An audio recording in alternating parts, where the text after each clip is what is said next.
Como parte del Encuentro Internacional de Poesía en Voz Alta, participaron dos poetas de talla internacional, Jerome Rothenberg y Charles Bernstein. A Jerome Rothenberg se le reconoce cercano a la generación Beat y a la figura de Allen Ginsberg. Para Rothenberg, México no le es desconocido. En los años 60 tuvo una experiencia privilegiada al viajar a Chichén Itzá de la mano del reconocido arqueólogo Román Piña Chan. Found us in Campeche, befriended us, although we were not known then, and made us the guests of archaeology at Chichén Itzá, where we had the place reserved for the anthropologists and archaeologists, and there were not that many people coming to Chichén Itzá there. So at night when the tourists left, Chichén Itzá was ours, and we stayed there for a week.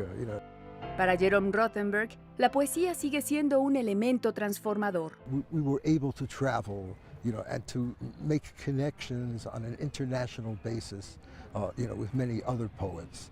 And I've always had the feeling that poetry, although it's extremely local in some ways, also has the possibility of being, an international community, and crossing boundaries.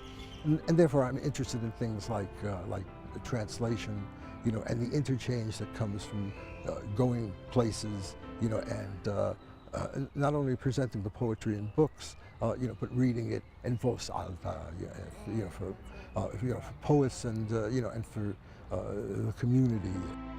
Dos poetas de dos generaciones conversando en torno a las posibilidades de la poesía mediante diversas experimentaciones. Unavoidable phenomenon in 2015, which was not true, of course, in 1960, is the opening up of international communication through the internet. And we're exploring the various possibilities of that, as a way of speaking between nations and cultures and peoples and individuals. And not everybody in the world is blessed to be able to share in that, but it has made for many changes in itself. Jerome Rothenberg regresa a San Diego a continuar con un pequeño libro de poemas. También prepara un proyecto de mayor envergadura junto con el mexicano Heriberto Yepes, trabajando en una antología de poesía de lo que ellos llaman las Américas, yuxtaponiendo el español, el inglés, el portugués, el francés y las lenguas originarias. Hace poco más de 30 años, Charles Bernstein visitó por primera vez México en compañía de su esposa. De aquel viaje recuerda la motivación particular, conocer a Octavio Paz. Aunque el encuentro fue breve y ya no lo recuerda muy bien, nos comentó lo siguiente. He seemed so distinguished. We were disheveled young artist and poet, and he was very gracious to talk to us. I do remember that he was discouraged us from following up on Orozco's work because of his political disagreements with Orozco, which, by the way, I sympathize with his point of view. We were looking for murals, so he seemed a little bit taken aback that we were going to go and see all these murals, which I'm glad we did, because that's some of the greatest art done in North America. A Bernstein como a Rothenberg les interesa hablar de los poetas de las Américas.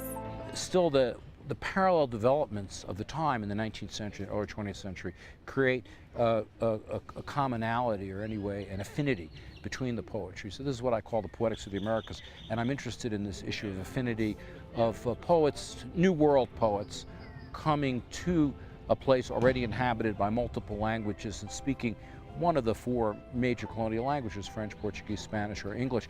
Consciente de que los libros no viajan, Bernstein lleva a cabo un proyecto que tiene como propósito abrir fronteras a la poesía mediante la Internet.